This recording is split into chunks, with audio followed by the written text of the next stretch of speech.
Thanks, Matthias, and thank you for joining. Today we're going to talk about accepting payments into your business and some of the security requirements around that, things that people may not be aware of. Just a brief agenda here. So Matthias has already introduced me. I'm with North49. We are a company owned by Global Payments, and Global is well, as the name might imply, a global payments provider. North49 has been what we call an ISV or a Sage Tech partner for, longer than I care to remember, many years, 20, 30 years. And we have an AR automation solution that is part of the Sage ecosystem, works with both Sage Intacct and Sage 300. So Global Payments acquired us because of that sort of Sage expertise. They're quite interested in being involved in the ERP integrated space. So we're going to talk about, first of all, some of the security and compliance requirements around accepting payments, things people may not realize, some of the risks that are out there, how to mitigate that risk, and then how our solutions can help you stay compliant. And then there'll be time for questions at the end. So if you have any questions, perhaps pop them into, I believe there's a Q&A or a chat panel, one of the two.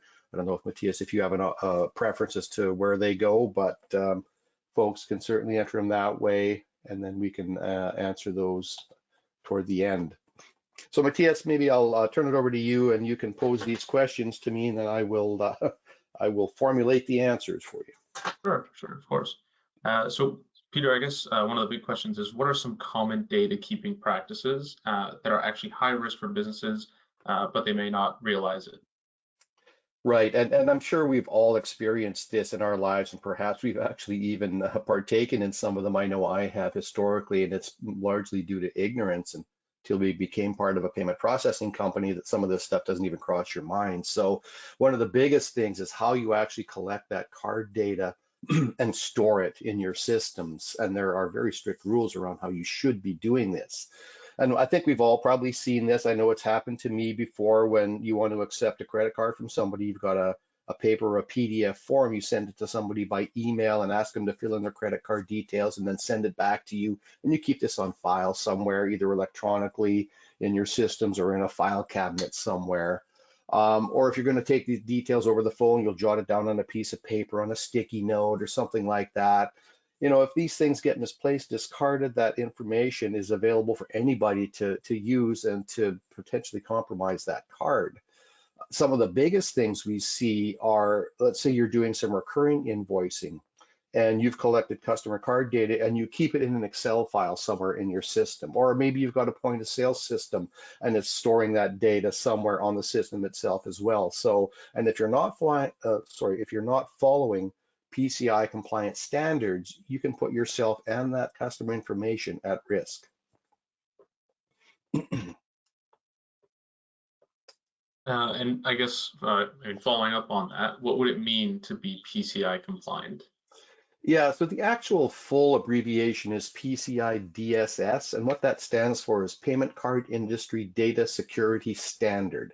And it's a set of requirements that protects that cardholder data that we were talking about. So it actually ensures the security of the cardholder data. It promotes the use of consistent data security practices on a global basis.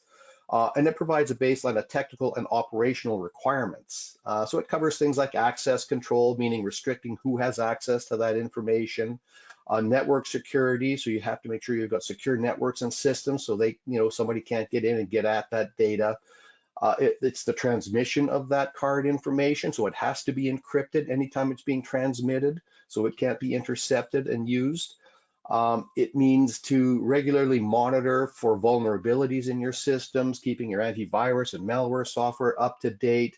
And you have to maintain some security and information policies within your system, because one of the biggest misconceptions about PCI compliance is that it's all systems and technology, but it's not. It's about the people as well, right?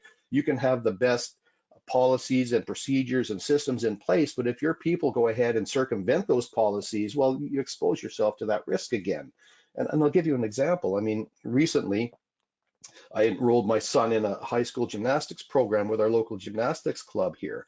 And of course, you have to pay a monthly fee and whatnot. So okay, I'd like to pay by credit card. She said, okay, here's this form. Please fill out this form. And knowing what I know now, I said, well, I'm not doing that. So I go into the gym and I say, look, I want to give you my credit card information, but this is not a secure way to do this. Do you have some kind of an online portal? Oh, yeah, we have an online portal that you can securely submit it. So there's an example of having a system in place, but somebody knowingly circumventing that system. So it's about education for your staff as much as it is about having the proper policies, procedures, and systems in place to do that. So it's about having a policy and enforcing that policy as much as it is about having the systems in place. So to maintain this compliance, basically you have to do regular PCI audits. So to determine if you're meeting the standards, and you have to do vulnerability scanning. And there's also these assessments that you have to do where, you have to come on site and do a PCI. So these PCI data security firms will come on there and check and make sure that you're compliant. And anybody who is processing or transmitting or holding card holder data must be PCI compliant. Excuse me. Right. What is level 2 and level 3 data processing, and why does that often qualify businesses for lower processing rates? So this is referring to the amount of data that gets transmitted with that payment transaction. Um, and because there's more data being transmitted, the card brands feel more secure about that transaction. So it's typically in business to business or business to government. In fact, some government organizations, if you do not do level 2 and 3 processing, you can't do business with them via credit card transactions because they demand that level of security. So basically, level 2 means you're adding extra information like the tax amount, the customer code, the invoice number. When you go to level 3, it sort of steps that up to get a lot more details. So you include information like line item details, like the product description, the quantities, the units of measure, that type of thing. And when the card brands like Visa and MasterCard, those guys, when they see these types of transactions go through there, they consider that to be a much more secure transaction and reliable, less chance of there being a chargeback there because of the level of detail that's being provided. And as such, in return, what they do is offer a better rate on that particular transaction. So that's why, folks like us who are in the payment processing business, our cost becomes lower, which means we can pass on a lower cost to our merchants as well, right? So, we have a cost of that transaction. We have to pay Visa, MasterCard. We have a small markup on that transaction for you. So if we start with a lower cost, that means your cost in the end is going to be lower as well. Excuse me. And it also gives you better data as well about, the transactions that are being processed through the system. So the bit more data you have, the better you can analyze your business. And not everybody qualifies for this, so you kind of have to check to make sure that your business qualifies for level 2 and 3. But I think most business to businesses probably do. So, it's just a matter of, talk to your processor and then find out if you qualify, and then do what's necessary to make that happen. Are there any risks with data integrity, and how can those risks be mitigated? Yeah, this kind of goes back to what I was talking about on having the systems and processes in place. But if your people are not following the processes, well, there's the risk, right? You have to it's about education, number one. And there's also other things too, right? Anybody who's in the accounting game knows that there's a chance you're going to make an error on inputting a transaction sometimes, right? You're going to transpose a digit. You enter the payment against an improper customer invoice or something like that, right? There's always a chance somebody's going to make a mistake. Anytime you put a human into the transaction, there's that possibility that somebody's going to make a mistake. We're all human, we do it. So those are some of the things that I think it's usually the human element that adds the additional risks in there. So trying to mitigate that as much as possible through systems and process, I think is helpful. Excuse me. Sorry, I'm getting over a cold, so I'm a little hoarse. No worries. How do cloud-based systems like PayFabric help to keep company data secure? I think we missed one, didn't we? We did, sorry. Let me back up here. Oh yeah, you're right. That was my fault, sorry. No worries. What are the potential cause for non-compliance or data breaches? Yeah, so this is where it can get a little bit scary and why education is crucial here. There's a lot of things that a cost that can be brought to bear here. So there can be, for one thing, there can be non-compliance fees, and this is brought by the payment processor themselves. It can be anywhere from $10 to $100 a month if you're found to be a non-compliant. The acquiring banks or the card brands can levy fines, and these fines can be substantial. They can be 100 grand a month until you become compliant. Now, obviously, that's probably on the extreme end, but again, there are potential fines that can happen for merchants that are found to be non-compliant, and the card brands are getting very sticky about this. Um, Other costs that are associated with this would be like remediation costs if there's a data breach. So imagine there's been a breach and a bunch of people's cards have been compromised. So there can be, you have to go into a forensic investigation. There's going to be legal fees. There's going to be reimbursement of those fraudulent charges. I mean, these can climb up to like $500,000 if it's been a substantial enough breach. Another cost of that is the recovery fines that the card brands would levy on you. And these are basically to reimburse the issuing banks, the guys who are issuing the cards, to reissue those cards, and to, well, I guess, so to just think about that, right? They have to create the cards, they have to send them out by post, generally speaking. So somebody's going to have to pay for that. And that's going to be the offending merchant that's going to pay for that. So again, not only is it fines, it's all the remediation charges, and not the least of which is the biggest problems here is the damage to your reputation. If you've been breached, and we've all seen the headlines when people have had a data breach and it doesn't work well on their reputation. And major businesses, they can probably absorb some of this stuff, but a small to mid-sized business, this can be hugely damaging to you when you start to talk about the fines and the damage to the reputation and all the other costs for legal fees and everything else. Those are potentially, business-ending costs. So again, it's education, it's understanding what your responsibilities are around accepting these cards and making sure that you're compliant and take appropriate steps to protect that cardholder data. Excuse me. So in order to do that, I think what you really want to do is make sure you're PCI compliant, number one, and make sure your systems are secure. Address any vulnerabilities. This is just common sense for any business. Obviously, everybody's typically online, so just make sure that your systems are secure and do these scans periodically to make sure and keep all your antivirus and malware software up to date. I think that's just common sense for most people, not just around card holder data. Sorry, now we can get on to the next one. And how do these cloud-based systems like PayFabric help to keep company data secure? Yeah, so this is where companies like ours come into play and can be a significant help to businesses. So we take on that burden of that PCI compliance, right? Because that's our business. So what we do is we essentially shield you from actually possessing any of that cardholder data. Our cloud systems keep any, so if you're storing customer credit card data, you never actually have the credit card data when you use a system like ours. And we've all seen those, those masked cards, right? You have a bunch of stars and then, excuse me, maybe the last 4 digits of the credit card. That's an encrypted card token, and that's what you're allowed to have. And you can reuse that for that customer and your business, and you're staying on the right side of PCI compliance. We have all the cardholder data in our secure cloud vault. It's up to us to maintain those standards and make sure that the security is in place so that you are never exposed to that or that risk. So what that does is it significantly reduces your PCI compliance requirements, probably to an annual survey of some kind that's quite short. Now, if you have to maintain your own PCI compliance, it's a significant expense and burden to do that. It's time consuming. It's expensive to have somebody come in and do all this. Plus, you have to have all much more, what would be the word, stringent security around storing and taking all that data. It becomes a huge burden.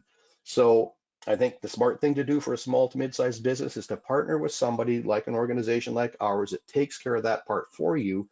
And then you still get the benefit of using that stored card token so you can do recurring charges on customers, automatic charges for customers if that's what they want you to do, all of that while sort of sidestepping all those PCI compliance requirements, because we're going to take that on for you. Whoops, too far again. How does automating the accounts receivable process with PayFabric protect consumer data? So I think one of the biggest things that you can do is integrate and automate as much as possible. Again, we're talking about that human element in there. And if we can eliminate that potential at as many touch points as possible, we're going to eliminate the potential for, number one, an error, and number two, a potential data breach. So systems like ours are embedded directly into your Sage system, meaning you can process a credit card or an EFT transaction directly from within Sage and have that transaction flow directly and settle the accounts and do all of that stuff automatically. On the other side of the coin, we have a customer-facing portal that allows the customers to go online, look at their invoices, pay their invoices. So it even takes away the part for you having to initiate that payment transaction. The customer does that. So this is all, so that's part of the automation process, the integration process. Again, it's eliminating those touch points where a human can come in there, potentially make an error. And it's not that it happens all the time, but it does. And when it does, it's a real pain, because then you got to go back and fix it, and it takes all that time and effort. And even if you just consider the amount of time it takes you to process a payment transaction for a customer, you have to contact the customer, you have to collect those card details, you have to go out to probably a virtual terminal, enter those card details in, then you got to take that post back, you got to create a receipt in Sage, you got to associate it with an invoice, post it, so on, so on, so on, right? That transaction probably takes you about 10 to 15 minutes. And if you're doing that 50 to 100 times a month, solutions like ours have paid for themselves by halfway through the month, and you get all the additional security benefits along with that as well, and plenty of other benefits to go along with that.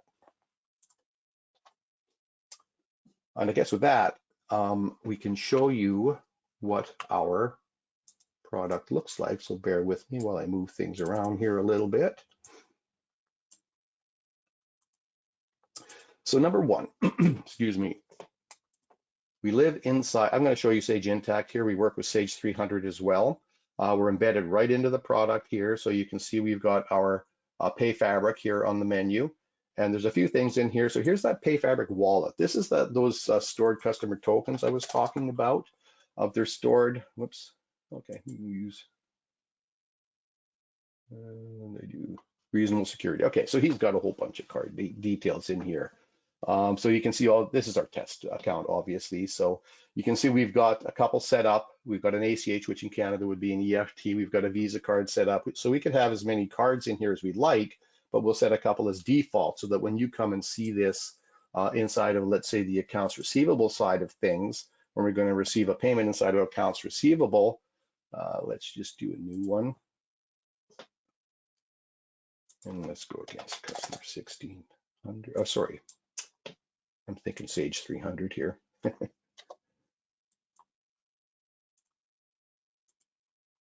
Let's go against Bedrock, and we're going to receive $10. So now the PayFabric button is active.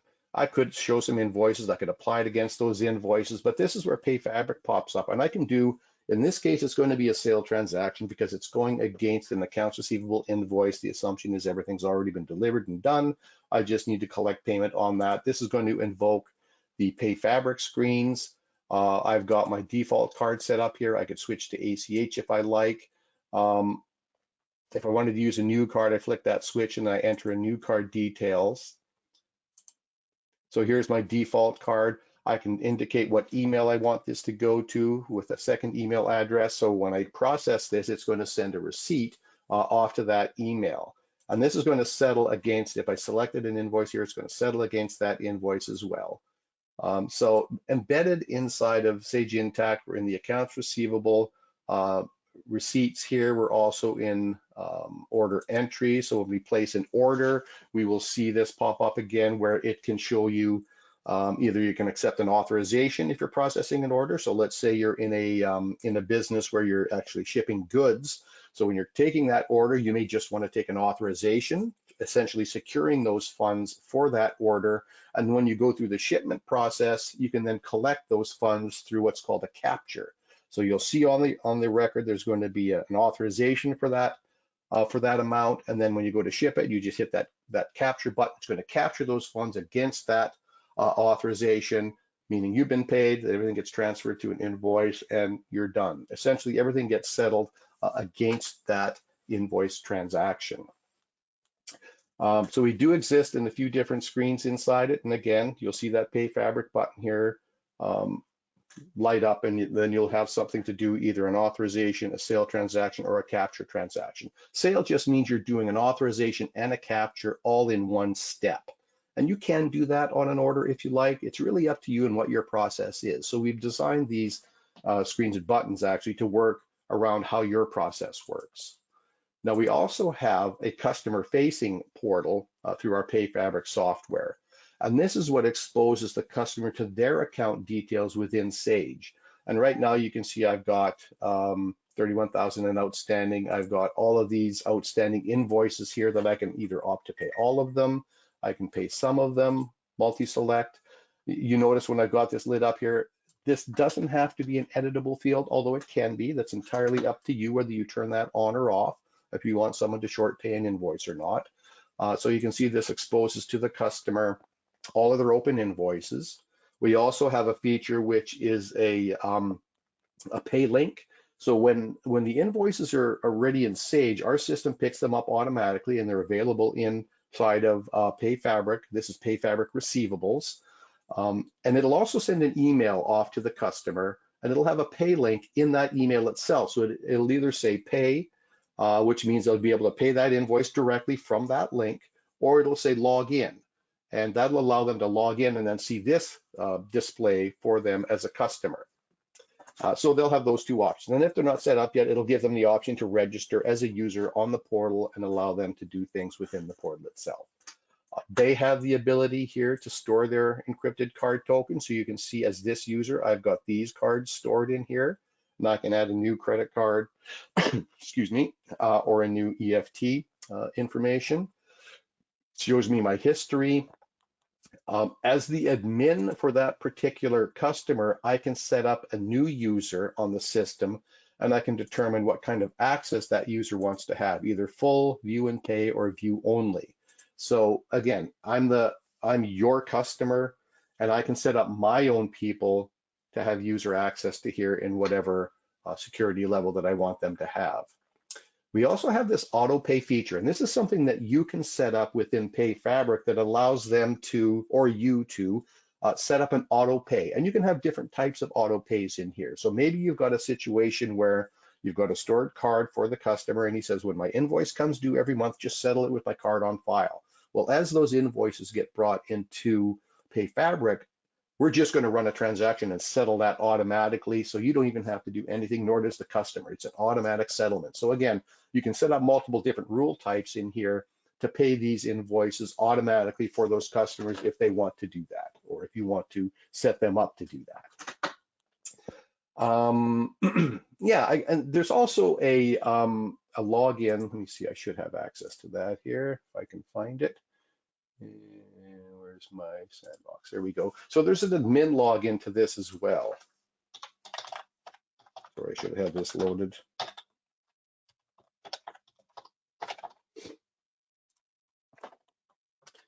Your admin access gives you access to a whole bunch of stuff in the back end, like, for instance, reporting and being able to look at, let me find the, here's the intact one. I guess I don't have a lot of data here, unfortunately, but this is going to give me some reporting information about here. It's going to allow me to look at my wallets for my various different customers. Right here's all the customers that I have got stored card tokens for. It can show me my daily activity summary, so I can do all kinds of filtering here to get some transaction history. I can actually process a transaction directly from here. Oh, I guess I don't have access to that one, sorry. Get a transaction summary again. So lots of different reporting and analysis that you can do directly from this side here. And sorry, I didn't get set up, I don't think, on the right. Yeah, no, I didn't get set up to get the full view of setting up. So there's things you can also do here that I didn't mention. So dunning letters. When an invoice gets brought in, you can have automatic notices being sent out to your customers. The first one is, here's your invoice, please pay it, your terms are blah, blah, blah, whatever. You determine what those are going to be. You can also have follow-up ones. So depending upon what the terms are, so, on the first, when the invoice is sent out, send this letter. When it's due, send this letter. Or maybe 2 days before it's due, send this letter.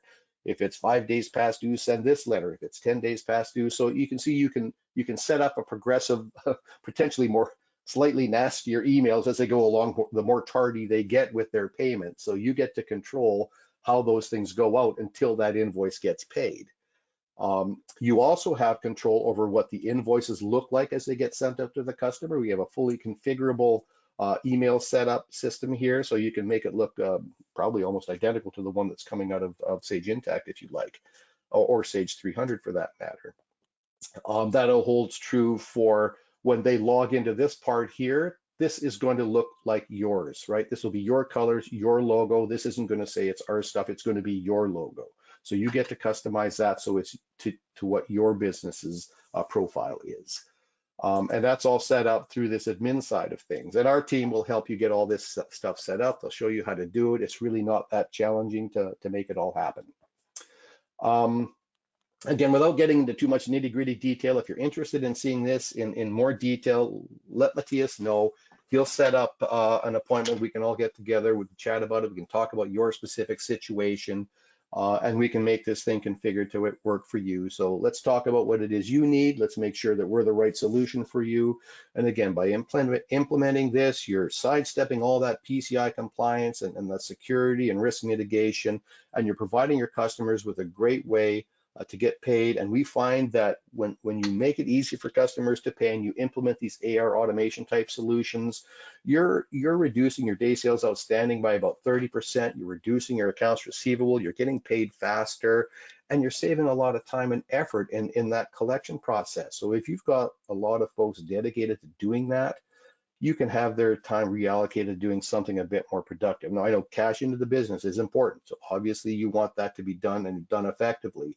But if you can automate and integrate and make some of that stuff happen, you're going to buy back time in your staff's day to do something else, potentially even generate more revenue. So I think from a demonstration standpoint, Matthias, I'm going to leave it at that and come back to the actual product presentation and see if we have any questions in the queue. Yeah, we have a couple. So the first one is, does it take a lot of integration effort and testing? Not really, no. It's something we do. I mean, we built all the integration to be automatic. So once our team gets it set up for you, there's not a lot you have to do. I mean, this is a fairly quick process.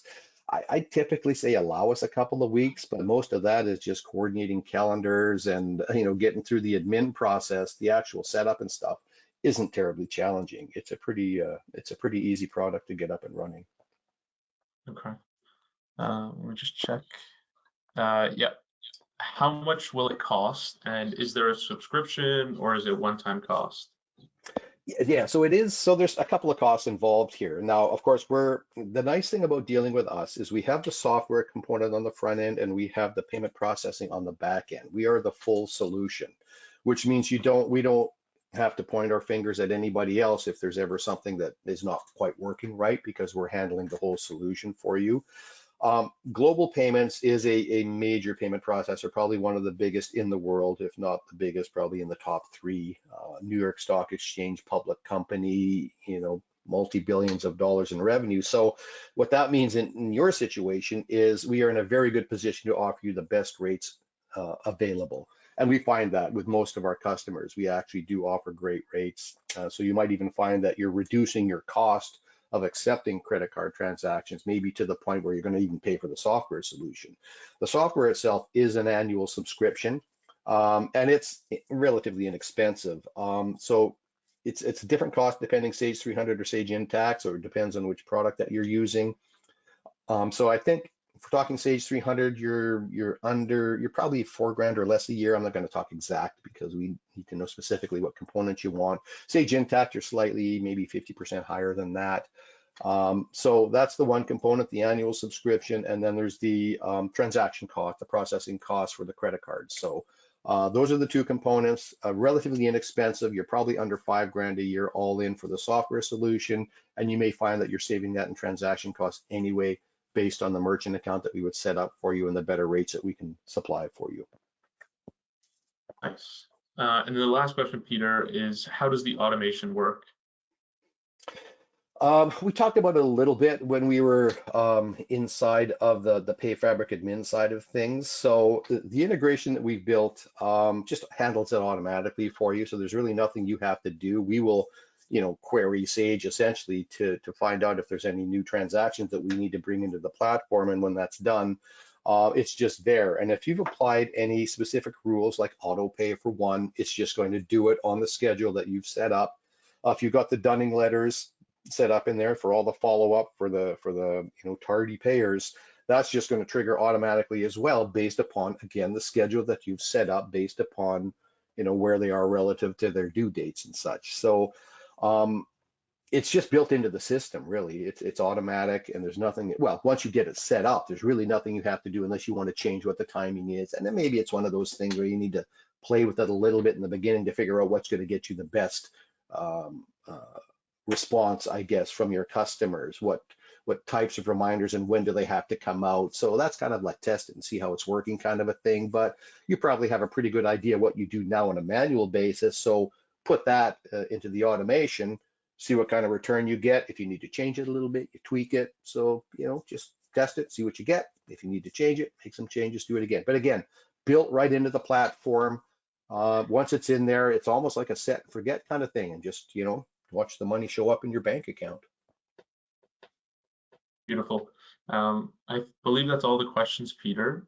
So having said that, I wanted to thank you again on behalf of Pur-Logic Solutions for your time this morning. And again, as Peter mentioned, if you have any questions or would like a more interactive, or sorry, more tailored